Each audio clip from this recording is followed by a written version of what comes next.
अनेक आहेत आणि या सगळ्या कारणांचा आवाज गेला. या सगळ्या हॅलो हॅलो हॅलो या सगळ्या कारणावर पत्रकारांशी बोलण्यासाठी, कारण हे सरकार येऊन 2 वर्ष होत असताना हे सरकार कशा पद्धतीने राज्याच्या विरोधात, शेतकऱ्यांच्या विरोधात, कष्टकऱ्यांच्या विरोधात, युवकांच्या विरोधात आहे, भ्रष्टाचारी टक्केवारीचं हे सरकार आहे. मग त्या विषयावर या अधिवेशनात महाविकास आघाडी असेल, शिवसेना असेल, कशा पद्धतीनं भूमिका मांडणार आणि शेतकऱ्यांची आणि ओव्हरऑल महाराष्ट्राची सद्यस्थितीवर आपल्याशी संवाद साधण्यासाठी शिवसेना पक्षप्रमुख माननीय उद्धवजी ठाकरे साहेब आज शिवालयात आलेले, सोबतच शिवसेना नेते, विधानसभेचे सदस्य माननीय आदित्यजी ठाकरे साहेब, सुनीलजी प्रभू, अजयजी चौधरी, सचिन भाऊ, सर्व आमदार मंडळी इथं आहेत, नितीनजी आहेत, उदयजी आहेत, कैलासजी आहेत, लटकेताई आहेत, ठाकरेताई आहेत. मी सगळ्यांचं स्वागत करतो आणि माननीय उद्धवजी ठाकरे साहेबांना विनंती करतो की आपण पत्रकारांशी संवाद साधावा.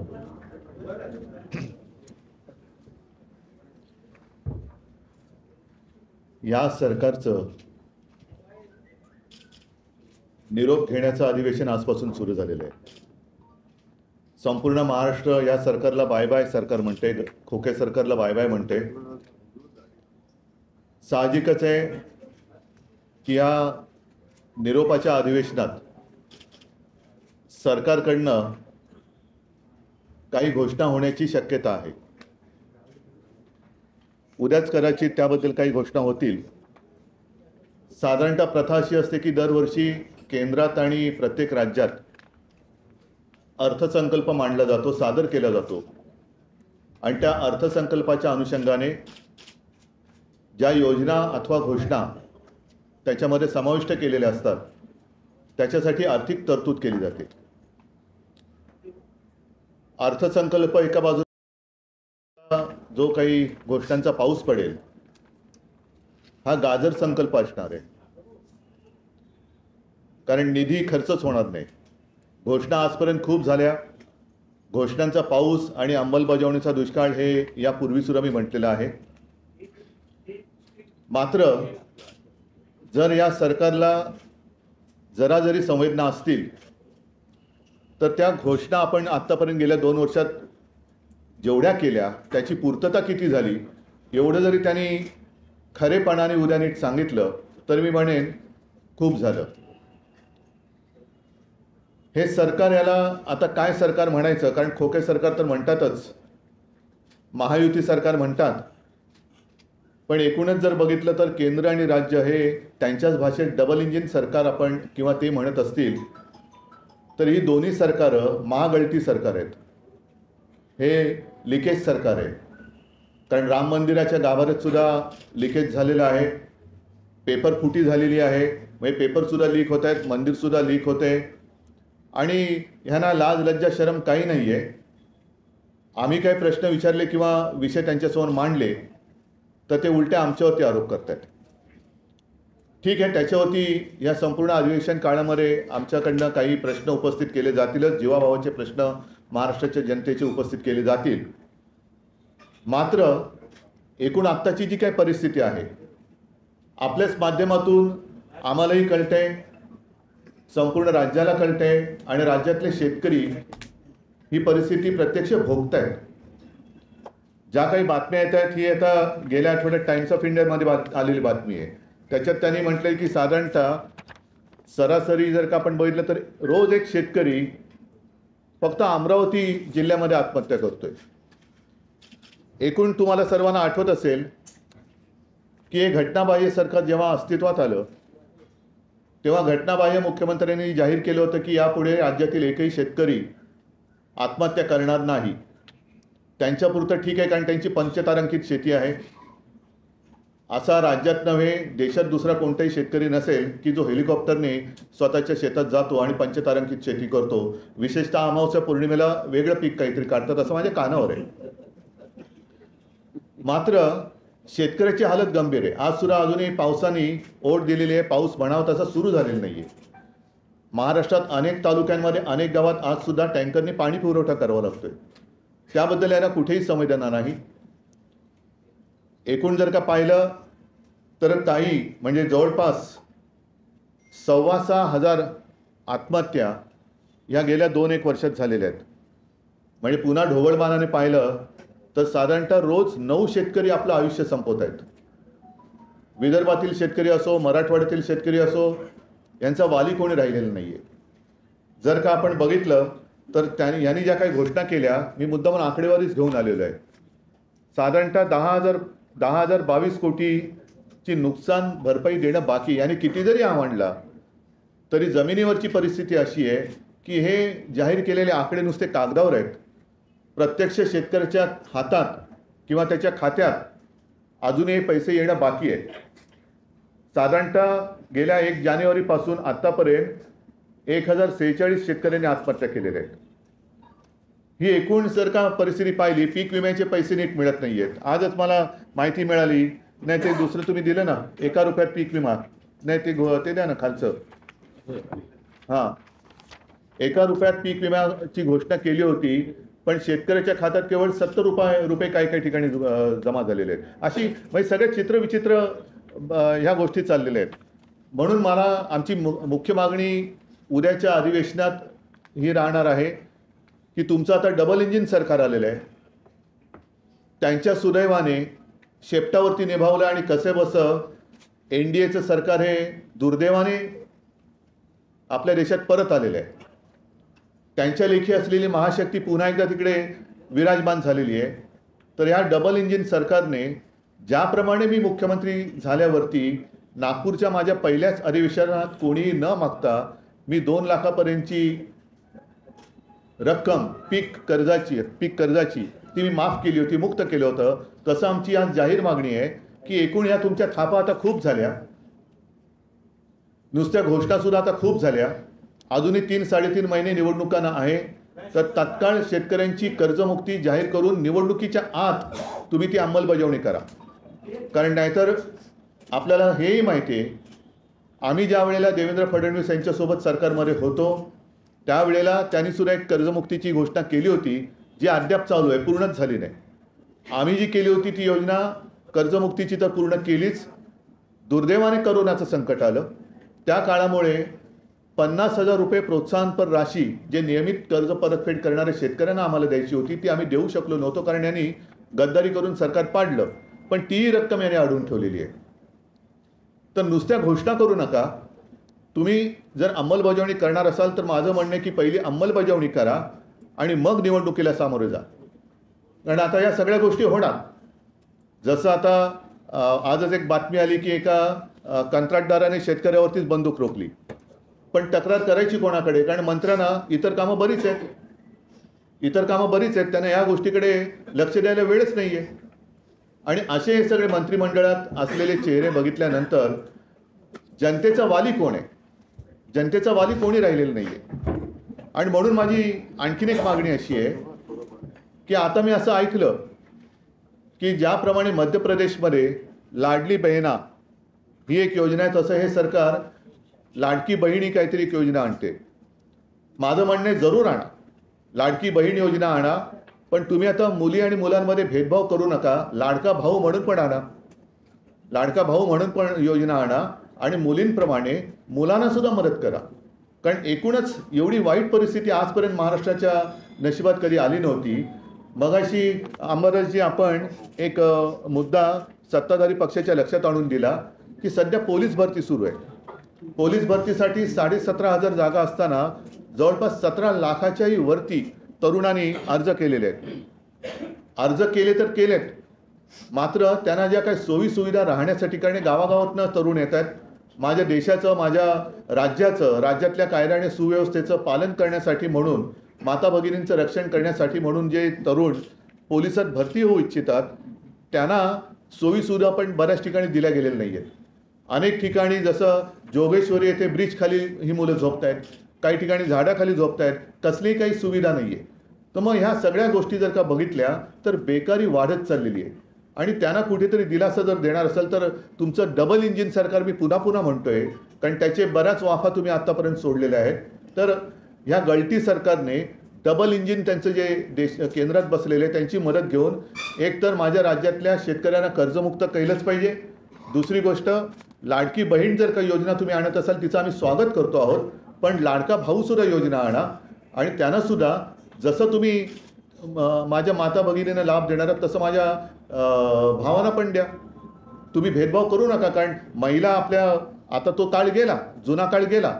आता महिलासुद्धा कर्तृत्ववान झालेल्या आहेत, सक्षम झालेल्या आहेत आणि त्यासुद्धा जसे करता पुरुष असतो तशा अनेक घरात करती महिलासुद्धा असते. तर महिला आणि पुरुषांमध्ये भेदभाव न करता ह्या योजना दोघांसाठी तुम्ही आणा. अशा अनेक काही गोष्टी आहेत. आत्तापर्यंत मुलींच्या मोफत शिक्षणाबद्दल जे काही आश्वासन दिलं होतं चंद्रकांत दादांनी, आज मला चॉकलेट देऊन गेले ते, तशीच ते योजनेचं चॉकलेट त्यांनी दिलं होतं जे पोकळ ठरलं. हे आता योजनेची चॉकलेट देऊ नका, कारण लोकांची सहनशक्ती आता जवळपास संपलेली आहे. कालच्या लोकसभेच्या निकालातून त्यांना जरी कळलं नसेल तरी आम्हाला कळलेलं आहे. जनता आता भोळी राहिलेली नाही आहे की कोणी यावं आणि गाजर दाखवून आपलं काम करून घ्यायचं. तर ह्या गोष्टी आता जुन्या झालेल्या आहेत. तर ही योजना आणणार असाल तर त्याची अंमलबजावणी उद्या जर का काही घोषणा करणार असाल, जर कर्जमुक्ती करणार असाल, लाडका बहीण लाडकी, लाडकी बहीण लाडका भाऊ, दुसरं लाडकी बहीण आणि लाडका भाऊ ही योजना आणल्यानंतर कृपा करून त्याची अंमलबजावणी सुधीर मुनगंटीवारांकडे देऊ नका. कारण त्यांचं चंद्रपूरमधलं जे काही एक भयानक हिणकस भाषण होतं ते ऐकल्यानंतर अंगावरती असा शहारा येतो की असे मंत्री आपल्या राज्यात मंत्रिपदावर राहू शकतात. माता भगिनींना शिवीगाळ करणारे मंत्री मंत्रिमंडळात राहू शकतात. माता भगिनींवरती अत्याचार करणाऱ्याचे आरोप ज्यांच्यावर आहेत असे सुद्धा मंत्री राहू शकतात. तर अशा मंत्र्यांकडे त्याची आणि आता 2-3च महिने राहिलेत म्हणा, पण अशा व्यक्तींकडे याची अंमलबजावणीची जबाबदारी देऊ नका. हीच एक माझं सांगणं आहे. दुसऱ्या बऱ्याच गोष्टी आहेत त्या मी तुमच्या प्रश्नाच्या उत्तरामध्ये येतील त्याच्याप्रमाणे सांगेन. पेपर उल्लेख केला, तुम्ही पेपर गळतीचा उल्लेख केला, पण देवेंद्र फडणवीस असा आरोप केला की उद्धव ठाकरेंचे सरकार असताना त्यांच्याच काळ जास्त पेपर ते जे नरेटिव्ह हा शब्द आणल्याने तो हाच नरेटिव्ह आहे. एक तर तुम्हाला सगळ्यांना कल्पना आहे की माझ्या काळामध्ये करोना होता. एकाच बाबतीमध्ये जेव्हा आम्हाला पेपर फुटीची शंका आली तेव्हा ते आम्ही ताबडतोब ऑनलाईनचा तो विषय होता, आम्ही रद्द करून परत परीक्षा घेतली होती. पण त्यानंतर परीक्षा कोणत्या झाल्या की ज्याच्यात पेपर फुटले?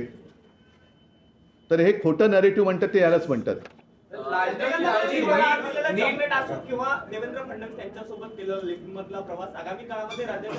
आता लिफ्टमध्ये मी आणि देवेंद्र फडणवीस एकत्र होतो. अनेकांना असं वाटलं असेल ते गाणं आहे ना, नाना करते प्यार, म्हणजे त्यांचा पाटोळ्यांशी काही संबंध नाही.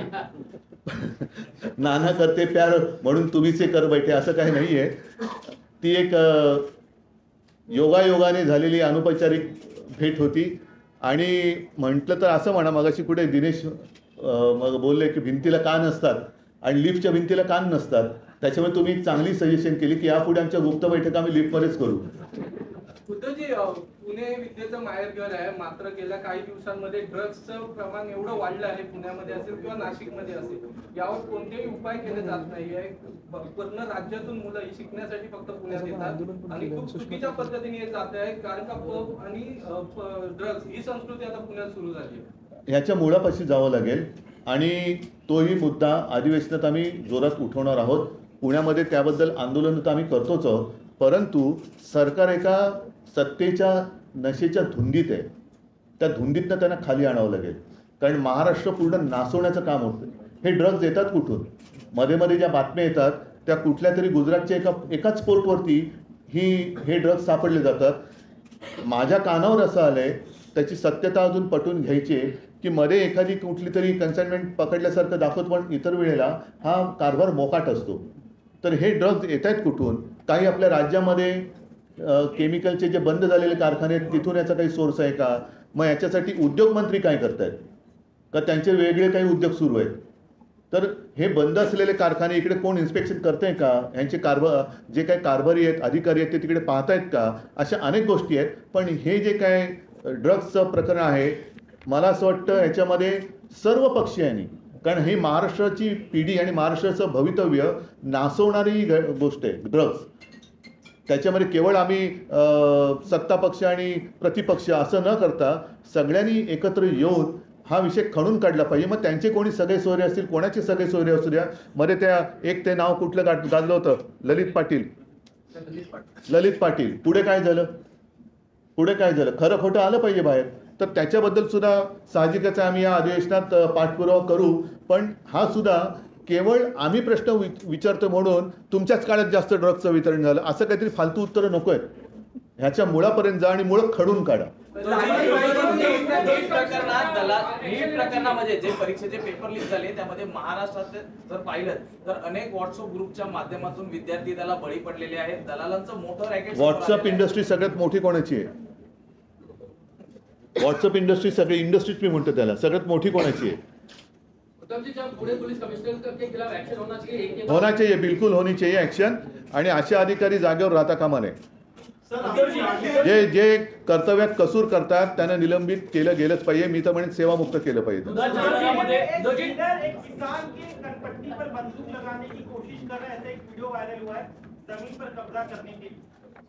पुणे में ना, वही तो मैंने बात कही. और हमारे जिन्होंने मुझे चॉकलेट दिया आज, शायद आप भी थे, चश्मे दिन गवाह, तो आप भी थे. तो मैं तो यही कहता हूं कि उस जिन्होंने दिया चंद्रकांत दादा पाटिल, उनके पास जब शिकायत की गई तो उन्होंने कहा कि आप ही को कहा कि आपके पास ये जानकारी पहले आती है, हमें और सारे काम है. तो और सारे काम कौन से काम आप कर रहे हैं? मागच्या बजेटमधील कामं अजून सुरुवात देखील झाली नाही, तोपर्यंत नवीन बजेट येतोय. नेमकं चाललंय का या सरकारचं? कारण अजून सुरुवात देखील नाही झाली. हे म्हणून म्हटलं ना, यांची हा गाजर संकल्प आहे. गाजर दाखवा आणि पुढे चला. पण आता ते चालणार नाही. उद्या एकूणच्या थकबाकी आणि याची होती ना. अनिल परवांची सूचना चांगली आहे की मी तर म्हणेन उद्या काही घोषणा करण्याच्या आधी आजपर्यंत या लोकांनी ज्या काही घोषणा केल्या त्यांची प्रत्यक्षात अंमलबजावणी किती झाली याची एक श्वेतपत्रिका काढा. आणि मला खात्री आहे की ती श्वेतपत्रिका नुसता कोरा कागद असेल. एक मिनट. मैंने जैसे कहा कि मध्य प्रदेश में जैसी चल रही है एक योजना लाडली बहना, तो मैं कह रहा हूं कि आप भेद क्यों कर रहे हैं? मेरा लाडला भाई भी करो ना, लाडला भाई भी करो, लाडली बहना भी करो. लाडली बहना का हम तो स्वागत करते हैं, स्वागत करते हैं. लेकिन हमारे कई सारे भाई बिना काम के रास्ते पर भटक रहे हैं, वो क्या करेंगे? तो लाडली बहना के साथ साथ लाडला भाई भी लाइए. आपकी महाशक्ति वहां से फिर से दुर्भाग्य देश का विराजमान हुई है, तो ले लो उनकी सहायता. और लाडला भाई भी योजना लाइए. एक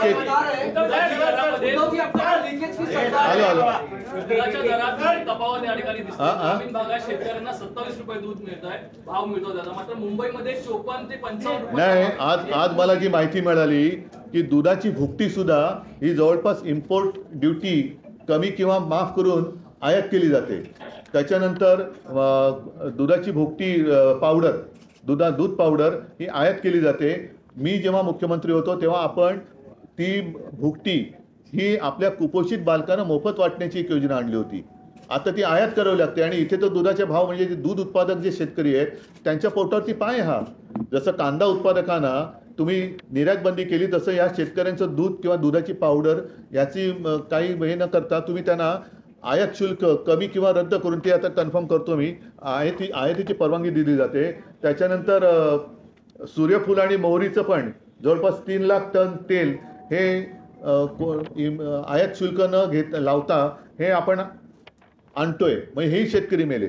मग सरकार आहे कोणाचं? एक तर तुम्ही नुसत्या घोषणा करताय, शेतकऱ्यांना कुठेही मदत मिळत नाहीये, विम्याचे पैसे मिळत नाहीये. आता काल परवाकडे घटनाबाह्य मुख्यमंत्र्यांनी प्रशासनाला आदेश दिले 5 दिवसात नुकसान भरपाई करा. कोण करणार? पैसे देत आहे कोणालाच नाहीये. उलटं पीक विम्याचं सुद्धा मी सांगितलं ना, ते होतं ना पुढे गेलं कागद, त्याच्यात दलालाचे फोन येतात त्यांना पैसे तुम्हाला मिळवण्यासाठी. हे सगळं आम्ही आमचं सरकार आल्यानंतर खणून काढणार आहोत. एक मिनट. आपने कहा लीकेज की सरकार है, महाराष्ट्र में भी नीट का मामला जो है सामने आया लातूर में, इसको लेकर क्या कहेंगे? नहीं, मैंने कहा ना कि ये तो लीकेज सरकार है, ऊपर भी और नीचे भी। राम मंदिर, राम लल्ला जहाँ इन्होंने विराजमान किया, वहाँ के जो संत है उन्होंने कही है बात कि वहाँ भी लीकेज है। तो इनकी सरकार तो लीकेज की सरकार है और ये कारोबार नहीं संभाल सकते, मंदिर नहीं बांध सकते ठीक से, कारोबार नहीं संभाल सकते, क्यों हम उनको वोट करें?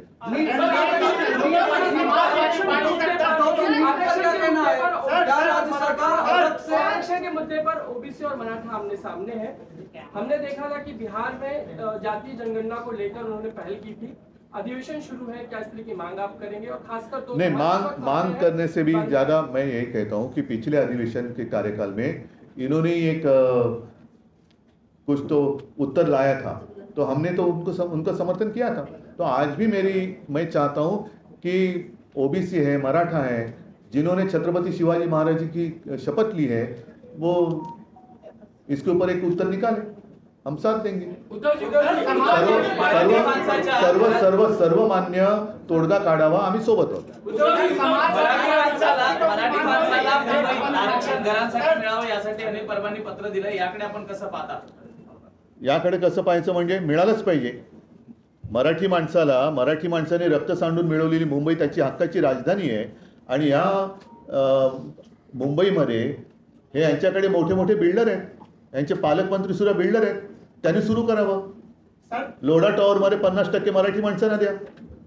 कारपोरेशन में आके बैठते हैं आप, तो आपके टावर में दे दो ना 50% मराठी लोग रहेंगे, तर द्या। कारण हे केलं नाही तर आम्ही असताना मराठी भाषा सक्तीची केली ना, दुकान आणि सगळ्यांचे बोर्ड हे मराठीमध्ये केले ना। आता गिरणी कामगारांना सुद्धा घरं देण्यासाठी आम्ही आग्रही होतो, त्याही वेळेला केलं, आजही आमचा आग्रह आहे। पण आमचं सरकार यांनी गद्दारी करून पाडलं नसतं तर आम्ही मराठी माणसाला मुंबईमध्ये 50% घर प्रत्येकाला कंपल्सरी केलंच असतं आणि या पुढे सरकार आलं होती सुद्धा आम्ही करूच।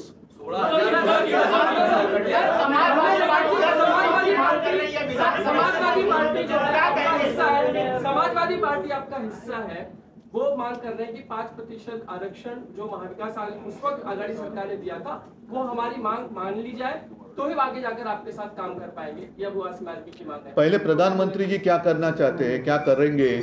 चंद्रबाबू ने जो की है बात, क्या उनका समर्थन मोदी जी कर रहे हैं क्या, नीतीश जी का कर रहे हैं क्या? तो वो ऊपर वाले क्या करते हैं वो देखेंगे। उद्धव जी संजय राऊत असं म्हणतात आहे की आगामी विधानसभा निवडणुकांच्या पार्श्वभूमीवर महाविकास आघाडीने मुख्यमंत्री पदाचा चेहरा जाहीर केला पाहिजे। मुख्यमंत्री पदाचा चेहरा न जाहीर करता सामोरं जाणं हे माझं पहिलं मत असं आहे, प्रश्न वक्त घेतो आणि लोकसभेला उद्धव ठाकरे यांनी जे काम केलेलं आहे ते महाराष्ट्राने पाहिलेलं आहे। बरोबर आहे। पहिल्या प्रथम महायुतीमध्ये त्यांच्या अपयशाच्या धन्याचा चेहरा समोर येऊ द्या, कारण ते एकमेकाकडे बोटं दाखवते, तुमच्यामुळे आम्ही पडलो, त्यांच्यावर तो चेहरा येऊ द्या। आमचा महाविकास आघाडीचा चेहरा योग्य वेळेला आम्ही आणू आणि आमच्या महाविकास आघाडीचा चेहरा माझा महाराष्ट्र आहे। त्याच्यामुळे पहिलं मला वाटतं आमच्या वर्धापन दिनाच्या भाषणात बोललो, वाजवले ना 12 आता जाऊ द्या ना घरी। तर आता त्यांच्याकडनं अपयशाचा धनी कोण हा चेहरा पहिला नक्की होऊ द्या, आमचा मुख्यमंत्री पदाचा चेहरा आम्ही करू द्या। अर्जुन पुरस्कार शिवछत्रपती पुरस्कार हे महत्त्वाचे पुरस्कार महाराष्ट्रातील आंतरराष्ट्रीय खेळाडूंना दिले जातात। त्यांची थेट नियुक्ती शासनाच्या नोकरी संदर्भात केली होती, मात्र गेली 7 वर्ष झाली त्यांच्या नियुक्त्या झाल्या नाही। त्या खेळाडूंना आता आपले पदक परत करण्याची वेळ आली आहे। बघा, हे ज्या गतीने सुरत, गुवाहाटी, गोवा पळाले, तर त्यांनाच आता एक चांगला पुरस्कार या निवडणुकीत जनता देईल, पळपुटा पुरस्कार। आणि त्याच्यानंतर हे त्यांच्या हक्काचे जे कर्तृत्वाचे पुरस्कार आहेत ते आमचं महाविकास आघाडीचं सरकार आल्यानंतर आम्ही जरूर त्यांचा आदर मान करू।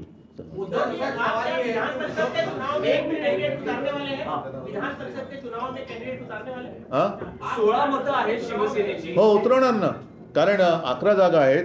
आम्ही तिन्ही पक्ष, शिवसेनेचा एक येऊ शकतो, एनसीपीने जर नीट गणित मांडलं तर एनसीपीचा एक शकतो आणि काँग्रेसचा एक येतोय। त्याच्यामुळे तिन्ही पक्ष जर का आपापली मतं, आमची तर ठाम आहेतच आणि वरची कॅल्क्युलेशन ही काही सांगण्याची नसतात। त्याच्यामुळे तिन्ही पक्षांचा एक आमदार येऊ शकतो. म्हणजे जयंत पाटील शेकापचे जयंत पाटील जर का एनसीपी त्यांच्याकडनं देत असेल तर जयंत पाटील पण निवडून येऊ शकतात, शिवसेनेचं एक येऊ शकतो आणि काँग्रेसचं एक येऊ शकतो. शिवसेनेकडे 16 मतं आहेत, एनसीपीकडे 13 आहेत आणि काँग्रेसकडे 44 आहेत. साधारण 23.5. आता या सगळ्या गोष्टी मी आता उघड करून सांगितल्या तर निवडणूक कशी लढू मी? म्हणून मी सांगितलं की गणित आमचं पक्का आहे. 11 जागांमध्ये एक काँग्रेसचा तर येतोच, एक शिवसेनेचा येतो आणि एक राष्ट्रवादीचा पण येतो. म्हणजे आता बिनविरोध आता आम्ही लढतोय आणि 11ची जेव्हा आम्ही 3 एकेकाची खात्री घेतोय त्यावेळेला साहजिकच आहे त्यांची मतं कशी सांभाळायची त्यांच्यासमोर प्रश्न आहे. कारण सगळे आता या लोकसभा निवडणुकीनंतर हालचाली बऱ्याच सुरू झालेल्या आहेत. चला ठीक आहे, एक थांबून एक मोफत शिक्षणाचा हा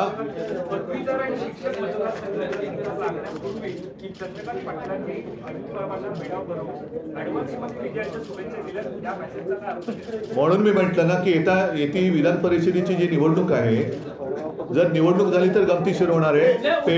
पेढे गुप्तपणाने कोण कोणाला भरवते ते तुम्हाला कळेल. ठीक आहे चला, हे पक्षाचा असेल आणि सगळ्यांना धन्यवाद देतो. आजपासून ह्या महायुतीच्या किंवा महागळती सरकारच्या निरोपाच्या अधिवेशनाची सुरुवात झालेली आहे. आपण सर्वजण त्यांना भरलेले किंवा रिकाम्या हृदयाने निरोप देऊया आणि पुढच्या निवडणुकीसाठी. एक प्रश्न आहे, मध्यंतरी पवार असं म्हणाले होते की जे आमदार त्यांचे सोडून गेलेले आहेत, जिथे सहकार्याची भूमिका असेल अशांना परत घेण्यासंदर्भात विचार होईल, पक्षात चर्चा होईल, ज्यांची आवश्यकता आहे अशांना पुन्हा पक्षात घेतलं जाईल. पण तो त्यांच्या पक्षांतर्गत प्रश्न आहे, मी काय करणार? नाही पवार साहेबांनी त्यांच्या पक्षांतर्गत त्यांच्या पक्षाचा विचार मांडलाय. माझ्या पक्षाचा मी मांडलेला आहे आणि यापुढे सुद्धा मांडेल. चला सगळ्यांना धन्यवाद. हा, जय हिंद, जय महाराष्ट्र. चला थँक्यू. हा, जय महाराष्ट्र. जरा आपण जरा थांबा. पालघर जिल्ह्याचे काही प्रवेश आहेत, आपण थांबला तर माझी विनंती आहे, 2 मिनिटं प्रवेश होणार. चला बोलवा पुढे. आपल्याला अल्पप्रमाणाची व्यवस्था आहे. सोशल इकोनॉमिक सर्वे का प्रवेश झाल्यानंतर अल्पप्रमाणाची व्यवस्था आहे. आपण सगळ्यांनी हे सगळे माईक काढा ना, माईक डिस्कनेक्ट करा ना.